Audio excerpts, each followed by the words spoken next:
धुळे महानगरपालिकेतील जी बेसमेंट आहे ह्या ते लगत असलेला जो हा जिना आपण पाहत आहोत, हा जिना थेट महापौर तसेच आयुक्त साहेबांच्या कॅबिनलगतचा हा जवळचा जिना आहे. धुळेकर जनतेला काही समस्या किंवा काही तक्रारी असतील तर थेट महापौर किंवा आयुक्त साहेबांना भेटण्यासाठी हा सर्वात जवळचा मार्ग होता.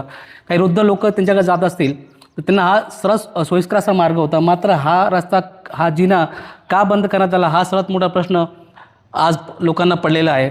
तसेच आपण हे समोर एक भिंत पाहतो, ही भिंत नसून एक कॅबिन आहे. यापूर्वी देखील जे आयुक्त होते यांना डायरेक्ट थेट भेटण्यासाठी आपण दरवाजा ओपन केला का आयुक्तांशी थेट भेट होती. मात्र आता आलेल्या आयुक्त साहेबांनी आपली कॅबिन सुसज्ज व एक सुरक्षित करण्यासाठी एक वेगळ्याच पद्धतीने कॅबिन बांधण्यात आलं. या कृतीमुळे धुळेकर जनतेमध्ये वेगवेगळ्या चर्चांना उधाण आलेलं आहे. अशा परिस्थितीमध्ये धुळे महानगरपालिका ही कर्जाचा डोंगराच्यावर असताना देखील पैशांची उधळपट्टी करणे हे कितपत योग्य आहे व या संबंधी धुळे महानगरपालिकेतील जे नवनिर्वाचित नगरसेवक आहे किंवा महापौर असतील यांनी आयुक्त साहेबांना का प्रश्न विचारला नाही, हा देखील एक मोठा प्रश्न पडलेला आहे. नेमकं दाल में कुछ काला आहे, सारी दाल ही काली आहे. आता हा देखील संशोधनाचा भाग असू शकतो.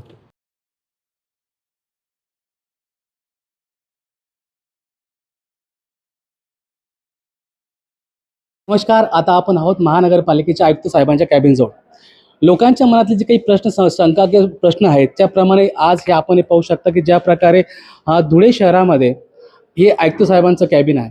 हे पूर्वी ओपन होतं, आता त्यांनी वेगळ्याच पद्धतीने हे कॅबिनची व्यवस्था करण्यात आलेली आहे.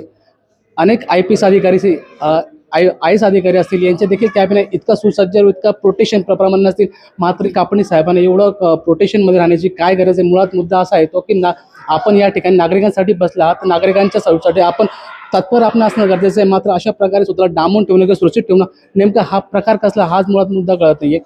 दुसरीकडे आपण अनेक मुद्दे त्यांच्या उपस्थित केले की ज्याप्रमाणे आज महानगरपालिकेमध्ये हा जो एक जिना आहे हा लोक यथार्थ नाहीच आहे. मुळात ह्या जिन्यामध्ये दोघी ठिकाणी एक कुलूप लावण्यात आलेले. मग हा जिना कोणाच्या वापरामध्ये आलेला आहे, हा सुद्धा मोठा प्रश्न पडला. लोकांचं असं देखील म्हणणं आहे, अगर लोकांचा उपयोगाचा नसेल तर हा जिना तोडण्यात का नाही यावा. आणि मुळात एवढा महानगरपालिकेला अफाट कर्ज असताना अशा प्रकारे कॅबिन सुसज्ज बनवणं किंवा वायफळ पैसा खर्च करणं, आपल्या बंगल्यावर पैसा खर्च करणं, नेमका हा पैसा कोणाचा? हा सर्वसामान्य जनतेचा पैसा आहे.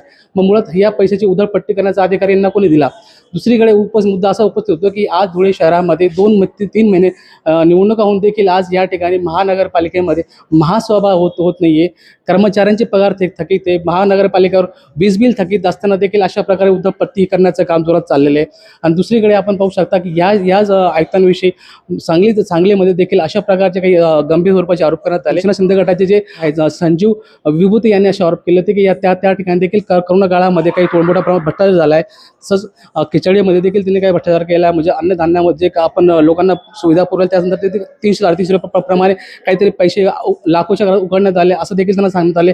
आणि याविषयी अत्यंत तक्रार नोंदवली असताना की एकनाथ शिंदेनी या संदर्भात नगर सचिव विभागांना देखील त्या ठिकाणी नोटिसा बजावल्या. त्यानुसार त्यांच्यावर देखील या संदर्भात चौकशी करण्यात आली. मुळात मुद्दा हा खूप होतो की अशा प्रकारे एक आयुक्तांनी अशा गैरवर्तन करणं किंवा आपला पदाचा गैरफायदा घेणं हा कितपत योग्य आहे. आणि दुसरीकडे आज आम्ही त्यांना भेटीस गेलो असता त्यांना आम्ही या सर्व मुद्द्यातून प्रश्न विचारले. त्यांनी सारखं उत्तर दिलं की या संदर्भात तुम्ही जे ओगले रावसाहेब आहेत यांना आपण या विचारणा करावी. याच्या संदर्भात मला काहीच कल्पना नाही. आता या संबंधी ओगले रावसाहेब काय उत्तर देतील हे पाहणं तितकंच महत्त्वाचं ठरलं. मी जनसामान्यांचा आवाज.